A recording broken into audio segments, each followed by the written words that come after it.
இலங்கையில் தமிழ் இன படுகொலைக்கு எதிராக கிளர்ந்தெழும் தமிழக மாணவர்கள், ஸ்டூடெண்ட்ஸ் அகைன்ஸ்ட் ஜெனோசைட், தமிழகத்தில் தீவிரமடையும் மாணவர் போராட்டம் குறித்த விவாதம் இதோ தொடர்கிறது. இப்ப நம்ம பாத்தீங்கன்னா சென்னை சட்டக்கல்லூரி மாணவர்கள், திருச்சி சட்டக்கல்லூரி மாணவர்கள், மதுரா கலைக்கல்லூரி மாணவர்கள், திருநெல்வேலி மாணவர்கள் வந்திருக்கு. அதே மாதிரி கோவை அரசு கலைக்கல்லூரி மாணவர்கள், கோவை பாரதியார் பல்கலைக்கழக மாணவர்கள், புதுச்சேரி சட்டக்கல்லூரி மாணவர்கள், ராமநாதபுரம் சேதுபதி அரசு கலைக்கல்லூரி மாணவர்கள், நெல்லை சேவியர் கல்லூரி மாணவர்கள், சட்டக்கல்லூரி மாணவர்கள், இப்படி ஏராளமான விவரங்கள். லயோலா கல்லூரி தான் முதல்ல ஆரம்பித்தது என்று சொன்னாலும் கூட தொடர்ந்து இப்பொழுது அனைத்து சட்டக் கல்லூரிகளிலும் அனைத்து அரசு பள்ளி கல்லூரிகளிலும் இந்த பிரச்சனை பற்றி எரிந்து கொண்டிருக்கிறது.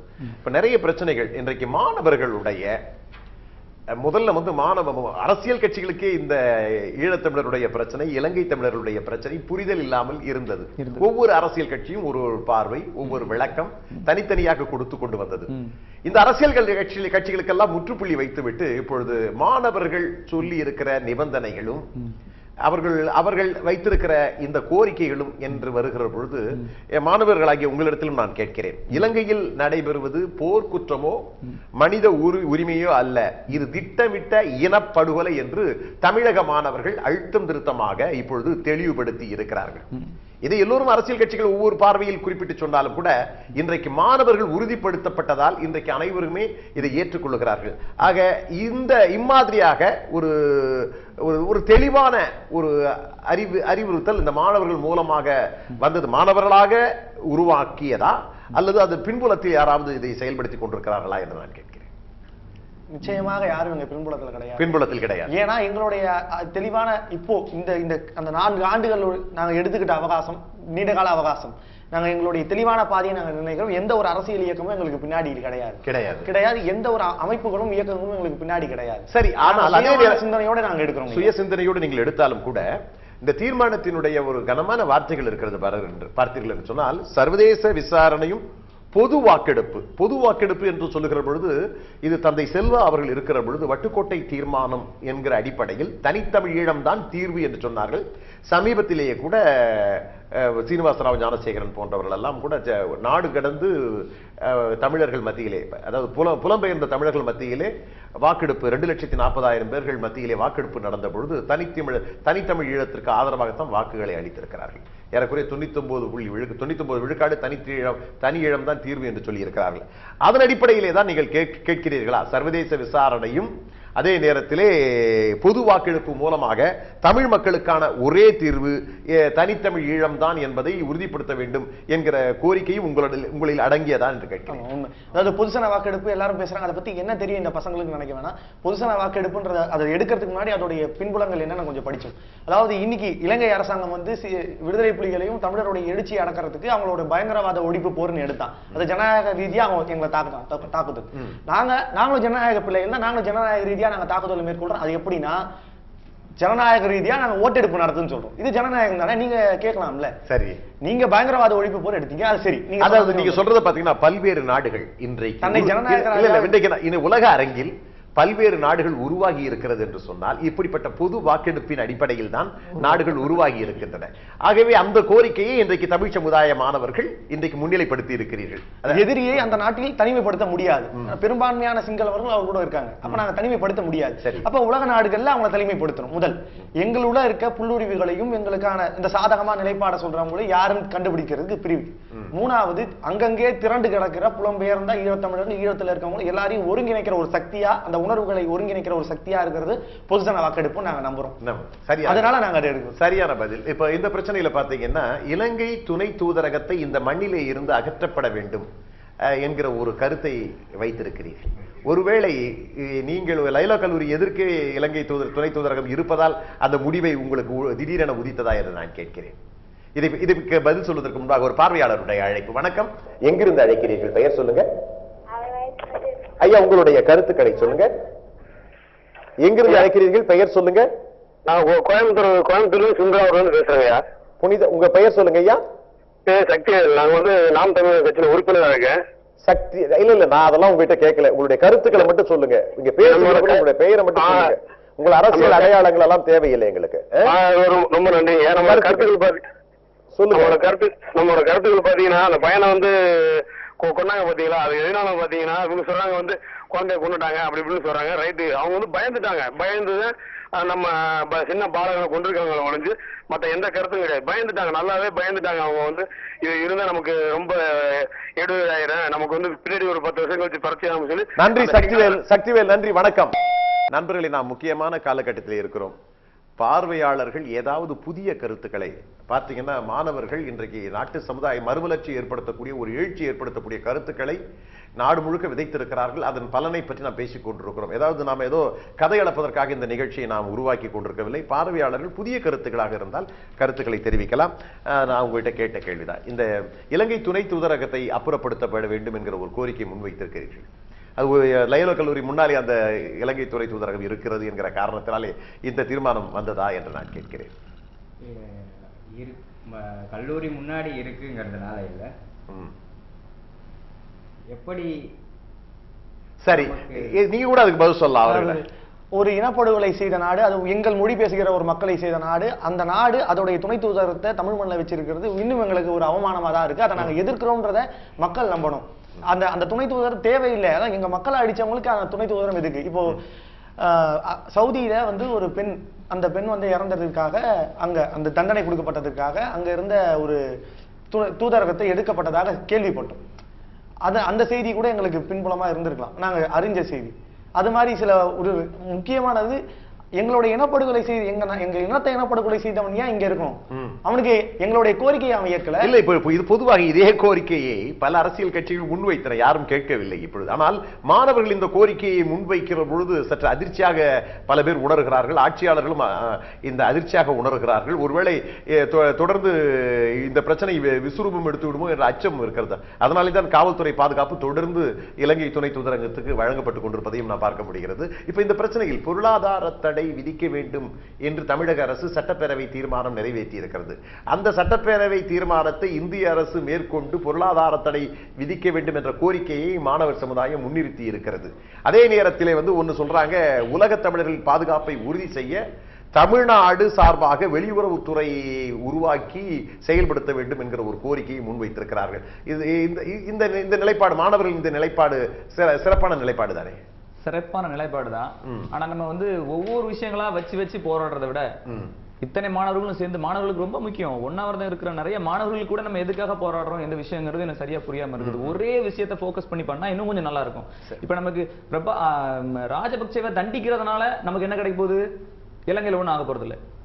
அதே மாதிரி நீங்க இன்டர்நேஷனல் கோர்ட்னு சொல்ல ஒரே ஒரு பிரச்சனையை மையப்படுத்தி மாணவர்கள் எழுச்சி பெற என்ன அந்த ஒரே பிரச்சனை என்ன மைய பிரச்சனையாக இருக்க வேண்டும்? என்ன பிரச்சனைக்கு இலங்கையில இவ்வளவு நாள் சண்டை நடந்தது? தனி ஈழம் வேணும்னு கேட்டாங்க.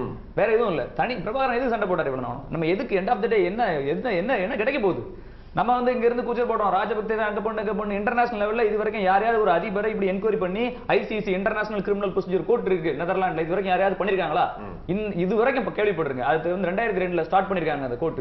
இது நாள் வரைக்கும் நடந்திருக்கு. எந்த ஒரு அதிபரையும் கை கூட வச்சது கிடையாது. அதிகபட்சம் காணா நான் பண்ணது தப்பு தான், நான் என்ன சீரமைக்கிறேன்னு சொல்லிட்டு போவாரு. இதுக்கு எதுக்கு நம்ம இவ்வளவு போராடணும்? பல பேர் பட்னியும் சாவுமா எதுக்கு போராடுறோம் தெரியாமலே போராடுறோம். காரணம் என்ன? காரணம் நமக்கு தெரியுமே எதுக்கு வேண்டி போராடுறோம். இல்ல, ஒருவேளை ஏற்கனவே நான் சொல்றேன், இந்திய அரசு ஈழத்தமிழகத்தை பற்றி பேசினாலோ, விடுதலை புலிகளுக்கு ஆதரவாக பேசினாலோ 7 ஆண்டுகள் சிறை தண்டனை என்று விதித்திருக்கிறது. ஆனால் இன்றைக்கு ஒரு காலத்திலே பிரபாகரன் படத்தையோ அல்லது பெயரையோ உச்சரித்தாலும் கூட அவர்கள் தமிழக சிறை கொட்டடியில் அடைக்கப்பட்ட வரலாறுகள் தான் இருக்கிறது. வருடக்கணக்கிலே அதற்கான வழக்குகளும் இன்றைக்கு நிலுவையில் இருக்கிறது. ஆனால் இவைகளை எல்லாம் இன்றைக்கு மாணவர்கள் உடை தெரிந்து தூக்கி எறிந்து தனித்தமிழ் ஈழம் தான் வேண்டும், தேசிய தலைவர் பிரபாகரன் வாழ்க என்கிற ஒரு முழக்கத்தோடு இன்றைக்கு வெளியே வந்திருக்கிறீர்கள் என்று சொன்னால், இப்போ இந்த சட்டங்கள் எதுவும் செய்துவிட முடியாது என்று நீங்கள் கருதுகிறீர்களா? மாணவர்கள் மீது பாயாது என்கிற ஒரு காரணத்தினாலே இங்கே வருகிறீர்களா? அப்படிப்பட்ட ஒரு சட்டம் உங்கள் மீது பாய்ந்தது என்று சொன்னால் இந்திய அரசுக்கு அந்த தைரியமும் துணிச்சலும் இல்லை என்று கருதுகிறீர்களா என்ற நாட்கள்? அதாவது ஒரு தடை செய்யப்பட்ட இயக்கத்துக்கு ஆதரவா பேசலாம், அவங்களுக்கான கொள்கையை சொல்லலாம் சொல்லி உயர் நீதிமன்றத்திலேயே வழக்கு வந்திருக்கு, சட்டமே இருக்கு. அப்ப நாங்க அதை தெரிஞ்சிருக்கோம். ரெண்டாவது, நாங்க ஏன் சொல்லக்கூடாது, நீங்க ஏன் சொல்றீங்க எங்களுக்கு புரியல. இது ஃப்ரீடம் ஆஃப் எக்ஸ்பிரஷன், கருத்து சுதந்திரம். இந்தியாவில் சொல்லப்படுற அந்த ரைட்ஸ்ல இருக்குல்ல, 8 ரைட்ஸ்ல நாங்க ஒரு ரைட்ஸ் நாங்க எங்களுக்கு பயன்படுத்திக்கிறோம். சட்ட பாதுகாப்பின் அடிப்படையில் தான். ஆக நீங்கள் புலிகளின் தாகம் தமிழீழ தாயகம் என்று சொல்வதற்கு உங்களுக்கு உரிமை இருக்கிறது. தேசிய தலைவர் பிரபாகரனுடைய செயல்பாட்டை சொல்வதற்கு உங்களுக்கு உரிமை இருக்கிறது. அந்த கருத்துக்கள்ல தவறு இருந்தாலும் அதை சுட்டி காட்டுறதுக்கு எங்களுக்கு உரிமை இருக்கு. அதுவே நாங்க சொல்றோம். புலிகள் முழுமுழுதான கடவுளாகவோ இல்ல ஒரு தேவர் தூதர்களாகவோ நாங்க கருதல. அவங்களும் மனிதர்கள் தான். அவங்களுக்குள்ள குறைபாடுகளையும் நாங்க சொல்றதுக்கு தவறவில்லை. ஆனா நாங்க அவங்களுடைய நிறைகுறைகளை பேசுவது போல நிறைகளை பேசினா நீங்க ஏன் கோவப்படணும் நாங்க கேட்கிறோம். ஆனால் இப்பொழுது அரசு தரப்பிலேயே சொல்லப்படுகிறது, இலங்கை அரசு தரப்பிலும் சொல்லப்படுகிறது, இந்திய அரசு தரப்பிலும் சொல்லப்படுகிறது, விடுதலை புலிகளை முற்றிலுமாக நாங்கள் ஒழித்து விட்டோம் என்று குறிப்பிட்டு சொல்லுகிறார்கள். அப்படி மிச்சம் மீறி இருக்கிற அந்த விடுதலை புலிகளையும் இப்பொழுது இலங்கை சிறையிலே அடைத்து கொடுமைப்படுத்தி இன்றைக்கு அதை பற்றி வெளி உலகத்துக்கு தெரியாத வண்ணம் செய்து கொண்டிருக்கிறோம் என்ற ஒரு கருத்தையும் தெரிவித்துக் கொண்டிருக்கிறார்கள். ஆக இப்படிப்பட்ட ஒரு எழுச்சி, ஒரு மிகப்பெரிய எழுச்சி உருவானதற்கு பிறகு இந்த சட்டங்கள் பயன் தராது என்கிற ஒரு கருத்து மாணவர்கள் மத்தியில் இருக்கிறதா என்று சொல்கிறேன். மாணவர்கள் மத்தியில் இருக்குது. சட்டங்கள் பயன் தரதா இருந்தா போராட்டமே தேவையில்லையே. சட்டங்கள் பயன் தராதுதான். ஒரு காலத்தில் தெரியுமா உங்களுக்கு, மத்திய மாநில அரசுகள் இந்த சட்டத்தை காட்டி பயமுறுத்தி இதை பற்றி வாயை திறந்தாலே பேச கூட முடியாத ஒரு நிலையில் அழிக்கணுங்கிறதுக்காக வேண்டி ஏற்பாடுகள் மறைமுகமா பண்ண டைம்ல அதை பண்ணாங்க. இப்ப அழிச்சிட்டாங்கன்னு அவங்களுக்கே தெரியுது. அழிச்சிட்டாங்க. இப்ப நம்ம நீதிக்காக வேண்டி தான் போராடுறோம். பிரபாகரன் எதுக்கு போராடினாரு? தனி இல்லத்துக்கு வேண்டி போராடினாரு. அது கிடைச்சா மட்டும் தான் ஒரு சொல்யூஷன். அவங்க நிம்மதியா வாழ முடியும். இலங்கையில இருந்து எவ்வளவு பேர் கால் பண்ணி கூட எங்க போராட்ட காலத்துக்கு வந்து பேசுறாங்க. நீங்க இதை ஃபோக்கஸ் பண்ணி பண்ணுங்க. நீங்க தேவையில்லாத விஷயங்களை வந்து அமெரிக்கா மற்ற விஷயங்களையும் நீங்க தலையிட வேண்டாம். அந்த தீர்மானத்தை இந்தியா தான் கொண்டு வந்திருக்கணும். தமிழ்நாடு இங்க இருக்குது. உன் பிள்ளைக்கு என்ன உடம்பு சரியில்லைன்னு அப்பனுக்கு தான் தெரியும். பக்கத்து வீட்டுக்காரன் சொல்ல முடியுமா என் பிள்ளைக்கு இது வேணும்னு? சரி, இப்போ அன்றைக்கு உருவாக்கணும், இன்றைக்கு உருவாக்கணும். டெசோ உருவாக்கப்பட்டதனுடைய நோக்கம் இவைகளை பற்றி எல்லாம் சொல்லுகிறார்கள். ஆனால் அன்றைக்கு அந்த டெசோவாலே சாதிக்க முடியாததை, தமிழக சட்டப்பேரவை தீர்மானம் சாதிக்க முடியாததை, வைகோ போன்றவர்கள் பல எழுச்சி போராட்டங்கள், பேச்சுக்கள் இவைகள் சாதிக்காததை இன்றைக்கு நாடு முழுக்க மாணவர் எழுச்சியின் மூலமாக மட்டும் சாதிக்க முடியும் என்று எப்படி நாம் நம்பலாம்? கண்டிப்பாக நம்பலாம். டெசோவை பத்தி பேசினா நம்ம இன்னும் ரொம்ப தமிழ்நாட்டில் இன்னும் அவேர்னஸ் இல்ல, அடிமுட்டால் லெவல்ல இன்னும் மனிதர்கள் இருக்கிறாங்கிறது டெசோ ஒரு மிகப்பெரிய எடுத்துக்காட்டு. ஏன் இதை இப்படி எடுத்துக்கொள்ள பிரித்திவி ஏன் எடுத்துக்கொள்ள கூடாது? இன்றைக்கு இந்த ஈழத்தமிழருடைய பிரச்சனை தொடர்பாக, இனப்படுகொலை தொடர்பாக யாராவது குரல் எழுப்பினால் அந்த குரலை நாம் ஆதரிக்க வேண்டுமே தவிர அதை ஏன் பிரித்து பார்க்க வேண்டும் என்று சொல்லுகிறேன். அது டெசோ என்றோ தமிழக சட்டப்பேரவை தீர்மானம் என்றோ ஏன் நாம் அதை பிரித்து பார்க்க வேண்டும்? தமிழக மாணவர்களாகிய நீங்கள் அதை ஏன் இந்த பார்வையில் பார்க்க கூடாது? அங்கே உங்களுக்கு மைத்ரேயன் பேசுகிறாரா, வரவேற்போம். அதே நேரத்தில் சிவா பேசுகிறாரா, வரவேற்போம். இளங்கோவன் பேசுகிறாரா, வரவேற்போம். அந்த மனப்பான்மை மாணவர் மத்தியில் உருவானால் அது சிறப்பான கருத்தாகத்தானே அமையும். கண்டிப்பாக இது வந்து நீங்க வந்து அருமையான கொஸ்டின். இதுக்கு நான் எக்ஸ்பிளைன் பண்றேன். இப்படி வந்து அதாவது நீங்க என்ன சொல்றீங்கன்னா, யாருமே ஏதாவது பண்ணாத போது யாராவது ஒரு ஃபேவரா பண்றதை அக்செப்ட் பண்ண வேண்டியதுன்னு அப்படின்னு கேக்குறீங்க. சரி, அமெரிக்காவுக்கு நீங்க எல்லாரும் அப்படிதான் சொல்றாங்க. எந்த நாடுமே எதுவுமே பண்ணல, அமெரிக்கா ஏதாவது கொண்டு வரா, அதை வந்து நீங்க அனுபவிங்க. எனக்கு ஹார்ட்ல பிரச்சனை, இதயத்துல பிரச்சனை. யாருமே எனக்கு ட்ரீட்மெண்ட் தரலங்கிறதுக்காக நான் சளிக்கு ஊசி போட முடியுமா? சரி, எனக்கு என்ன தேவை? அதை யார் கொண்டு வரா? இந்த ஒரு பிரச்சனையை வச்சு பாலிடிக்ஸ் உங்களுக்கே தெரியும். ஃபுல் அண்ட் ஃபுல் டெசோவெல்லாம் அந்த பாலிடிக்ஸ். ஏன் அந்த அன்னைக்கு வந்து தமிழ்நாட்டோட எம்பி வந்து சென்ட்ரல்ல இருக்கதான் செஞ்சாங்க. நீ ஏன் ஒன்னாவரம் இருக்கணும்? நீ ஏன் டெசோ வச்சு பயமுறுத்தணும்? உன்னால முடியுமே. கையில அறுவாளை வச்சுட்டு நீ எதுக்கு அவனை சொரிஞ்சிட்டு இருக்கணும்? எம்பியை வாபஸ் வாங்க, இல்லைன்னா அங்க வந்து ஸ்டாப் பண்ணு. நீ போராட்டமே பண்ண வேண்டிய எம்பி எல்லாம் எங்க இருந்தாங்க? பிரித்திவி, இப்ப நான் கேட்கிறேன், இப்போ இந்த பிரச்சனையிலே அரசியல் கட்சிகள் ஒதுங்கி சற்றே விலகியும் பிள்ளை என்று சொல்லுகிறீர்களா? விலகிருங்கள் அரசியல் கட்சிகளே, நாங்கள் தயவு செய்து விலகிருங்க. விலை இருந்தா மட்டும்தான் விடை கிடைக்கும். நமக்கு ஆன்சர் வேணும்னா இப்ப கூட வெட்கக்கேடான விஷயம், இந்த மாணவர்கள் போராட்டத்தை சில பேர் தனக்கு ஆதாயமா பயன்படுத்துறாங்க. என்ன சொல்ல போனா, டெசோ ஒரு பத்த வச்ச தீல தான் மாணவர்கள் போராட்டம் நடக்குதுன்னு வெட்க கேவலமான ஒரு நிகழ்ச்சியை பரப்பிட்டு இருக்காங்க. இப்ப கூட மீடியா பரப்பிட்டு இருக்கு. சரி, இப்ப நான் கேட்கிறேன், லயோலா கல்லூரி நீங்கள் உண்ணாநிலை இருந்த பொழுது பல அரசியல் கட்சிகள் உங்களை சந்திக்க வந்தார்கள், பார்த்தார்கள். அந்த வகையில் சிலரை அனுமதித்ததும் சிலரை அனுமதிக்க மறுத்ததும் சில பேரை கல்லெறிந்து தாக்கியதும் இது மாணவர் சமுதாய கலாச்சாரத்துக்கு உகந்ததா என்று நான் உங்களை கேட்கிறேன். கலாச்சாரத்துக்கு உகந்தது இல்லதான். சரியா? வந்தாரை வாழ வைக்கிறது நம்ம பண்புதான், விருந்தாரை உபயோகிக்கிறது நம்ம பண்புதான்.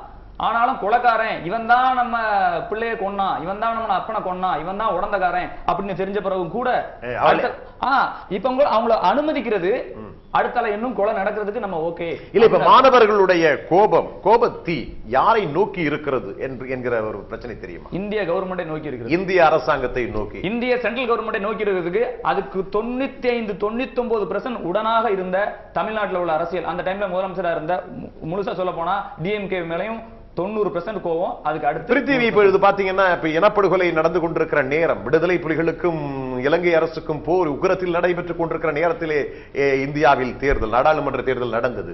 அந்த தேர்தலிலே கூட தமிழகத்திலே காங்கிரசுக்கு பல எண்ணிக்கையில் நாடாளுமன்ற உறுப்பினர்கள் உருவானார்கள். அதுதான் அரசியல்.